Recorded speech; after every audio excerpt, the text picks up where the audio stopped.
thank His Excellency, the President of the ECOWAS Commission, for his statement. Members of ECOWAS Authority of Head of States and Governments, Your Excellency Dr. Margaret, President of ECOWAS Commission, Your Excellency Mr. Leonardo Santos, Special Representative of UN Secretary General, Your Excellency Mr.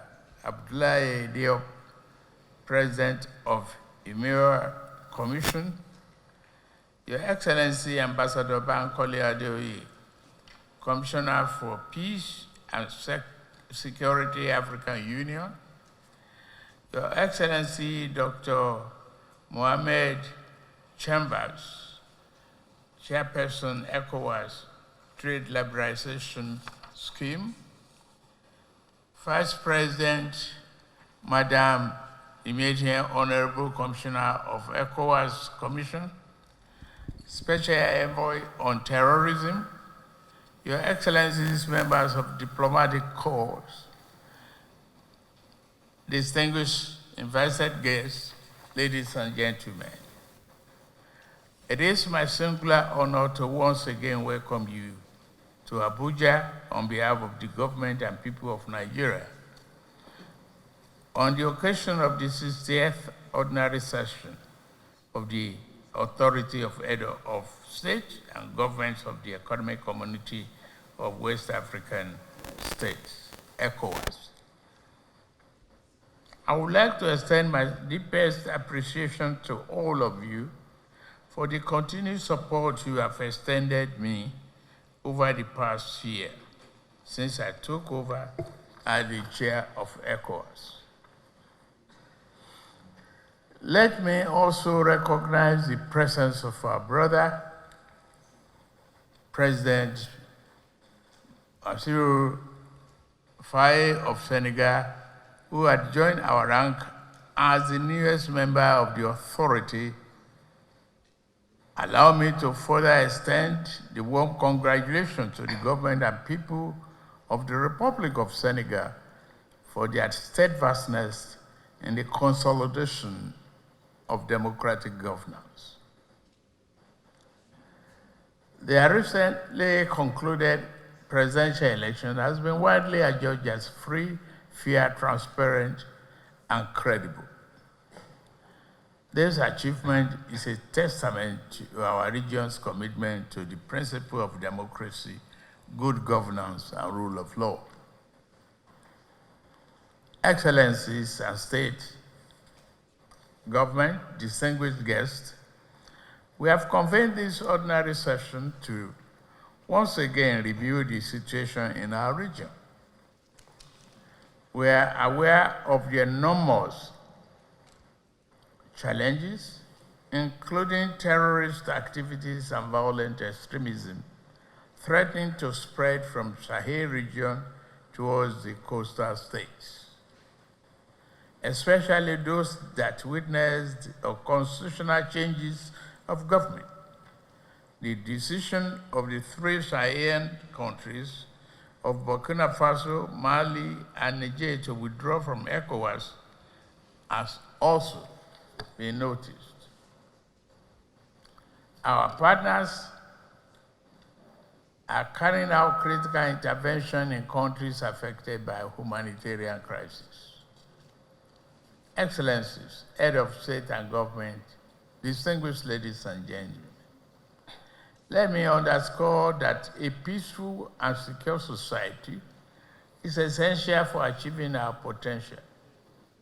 As we move to operationalize the ECOWAS Standby Force, ESF, in combating terrorism, I must emphasize that the success of this plan requires not only strong political will, but also substantial financial resources.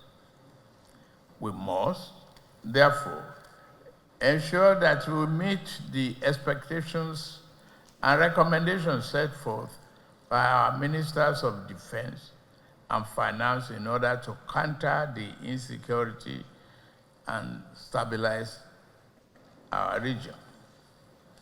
Member states must make extra commitment on providing resources for stabilizing the region. To this end, I urge ECOWAS to leverage on the capability of the Nigerian National Counter-Terrorism Center, NCTC, which is widely acknowledged as one of the best on the continent. The Nigerian government has decided to declare the NCTC as a regional center to enable all ECOWAS member states benefit from capacity building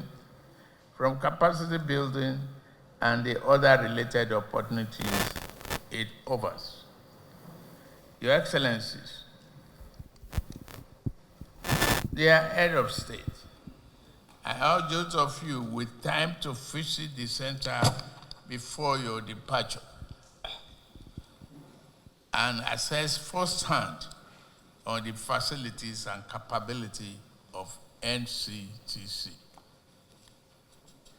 I'm also fully aware of other challenges confronting our region, especially the economic hurdles that hinder our progress. To elevate our people from poverty to prosperity, it is imperative that we unite as a community and develop innovative approaches to unleash our vast economic potential. We must continue to identify and develop partnerships that promote investment in key sectors and promote regional trade. Furthermore, we must invest in our infrastructure and cultivate a conducive business environment to empower our communities to stimulate growth and build resilience against external shocks. Together, we can pave the way for a prosperous future for all ECOWAS sub-region. Excellencies, Head of State and Government, distinguished guests, I also acknowledge the financial challenges of our organization. Difficult economic conditions and consistent payment of financial commitments to ECOWAS have contributed to the current plight. To ensure ECOWAS has adequate resources for its program and activities, I urge all member states to ensure full compliance with the protocol on the community levy. Nigeria, under my leadership, is committed to leading by example by remitting its collected levies to the organization.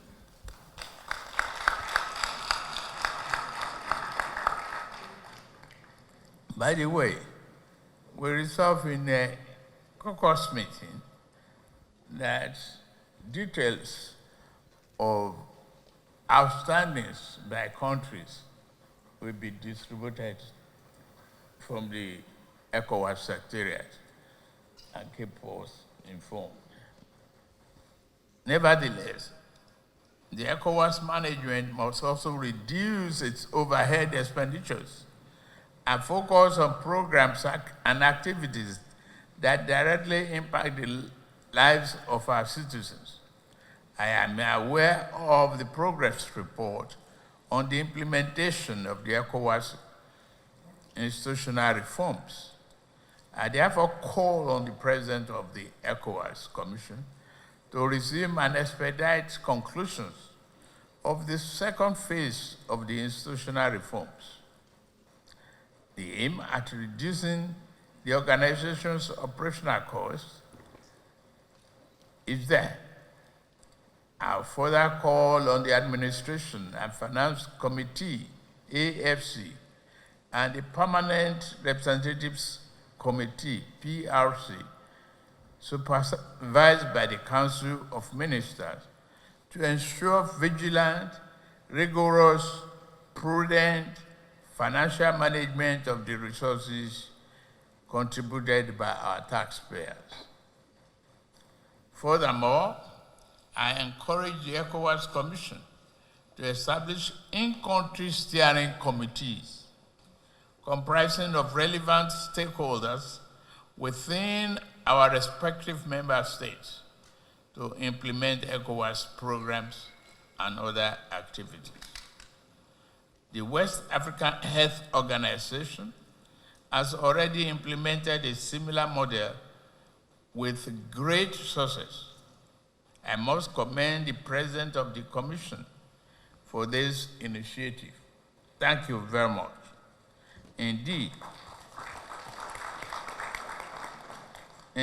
adopting this model within the Commission and other institutions will enhance transparency and accountability,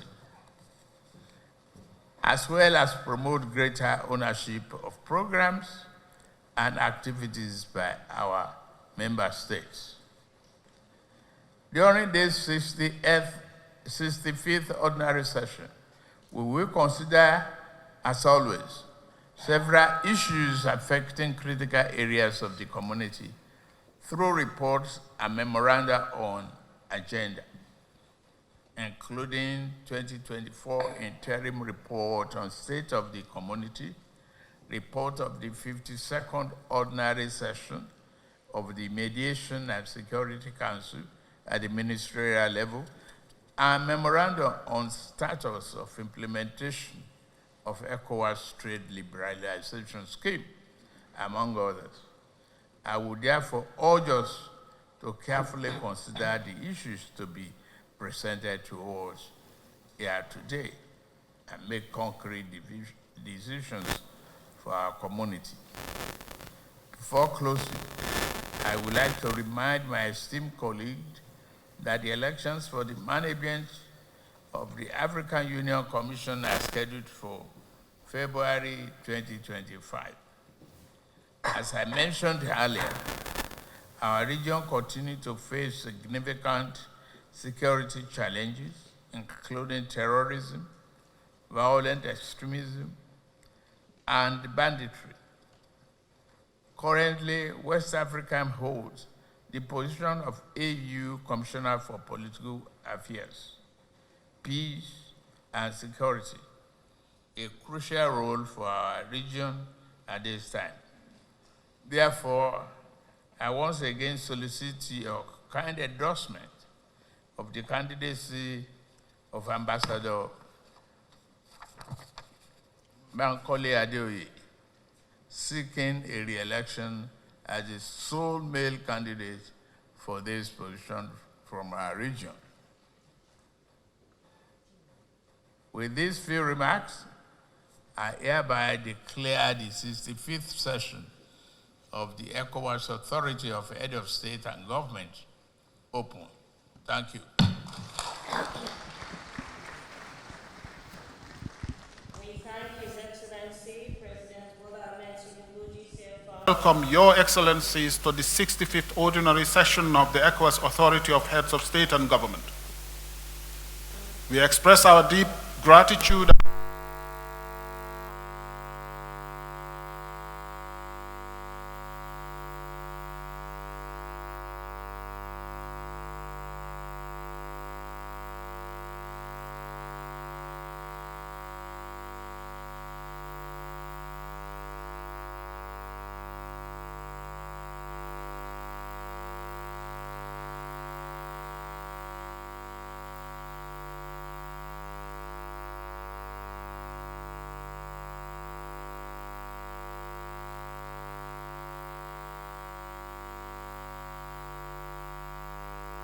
and staff of ECOWAS institution wish to assure them of our full collaboration.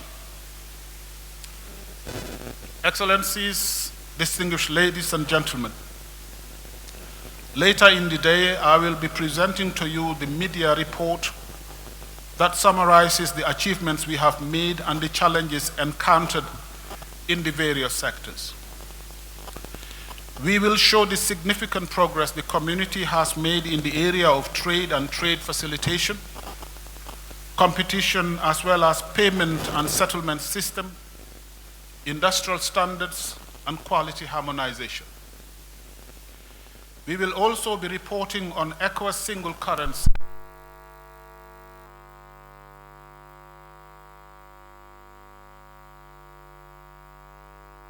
culture and environment, education and culture, as well as mines and energy, especially renewable energy. While the report will be presented during the closed session, its content will be made available for the public to see that ECOWAS is not just about conflicts, elections, and coup d'etats. We will continue to work with our brothers and sisters of the media to communicate more on these areas. Excellencies, distinguished ladies and gentlemen, since your last ordinary session here in Abuja, a number of important developments have taken place in the region. We have witnessed a significant transition of political authority in the Republic of Senegal. We have also had peaceful elections in Togo. I congratulate both countries and assure them of the Commission's continued collaboration. In Sierra Leone, an agreement for national unity, which was signed by the stakeholders, received major boost recently during a review mission that ECOWAS, UN, and the African Union undertook. We salute the leadership of His Excellency President Julius Maada Bio and his role in the series of discussions that culminated in the resolution of various issues. Excellencies, the elections that have taken place so far this year and those that took place last year here in Nigeria, in Guinea-Bissau, in Sierra Leone, and Liberia show that despite all odds, democracy is alive in our region. We look forward to the consolidation of this trend in the region as we prepare for a major election in Ghana later this year. Excellencies, reminding ourselves of these positive developments is not in any form an exercise in self-glorification. Rather, it is a recognition of the progress we as a community have made.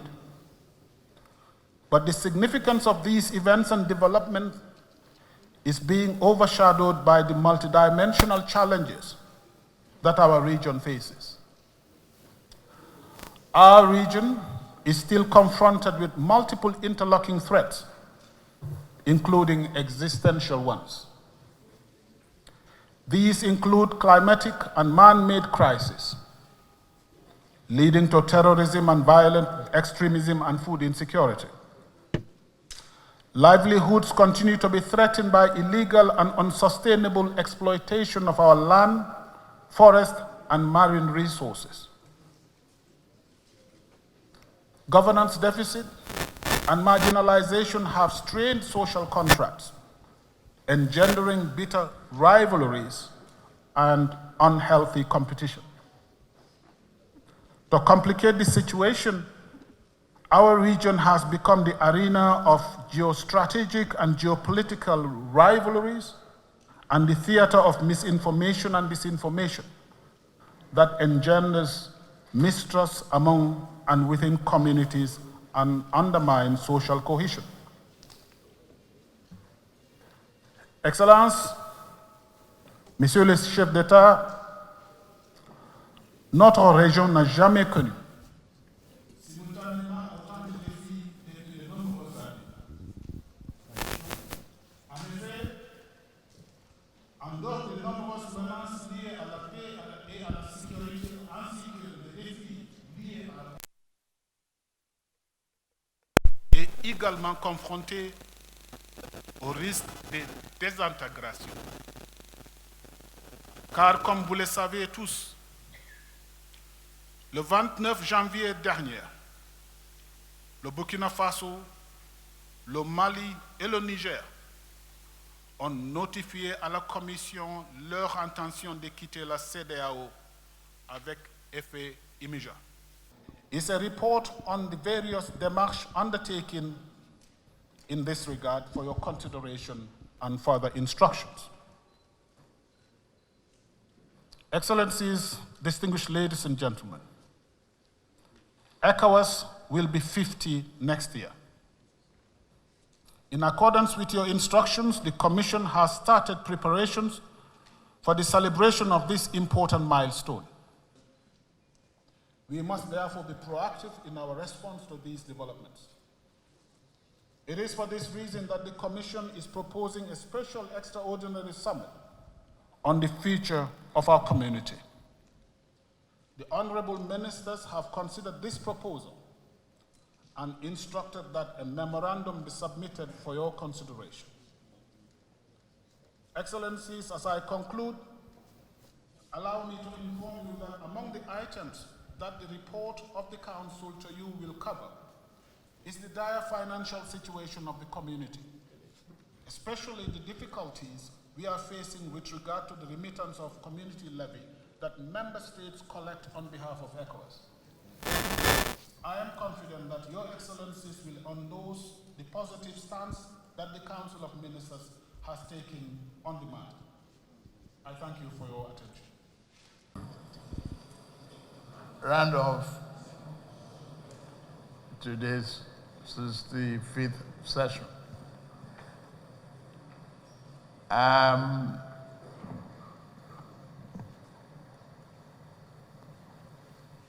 Having a renewed mandate, I will request Mr. Faye to please become our special envoy along Togo to do a round clock walk with our brothers in Mali, Burkina Faso, and Niger, and coordinate with me if necessary, and with the Commission.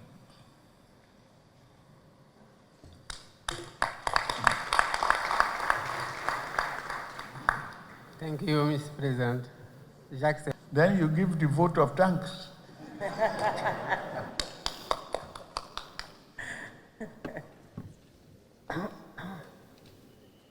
Now then, I've accepted to continue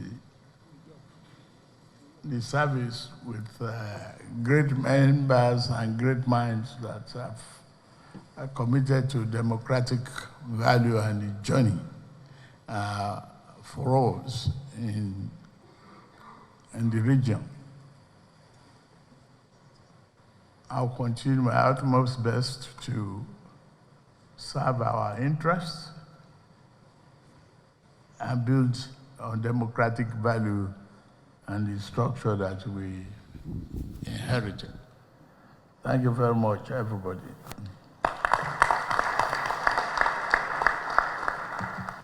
Thank you very much.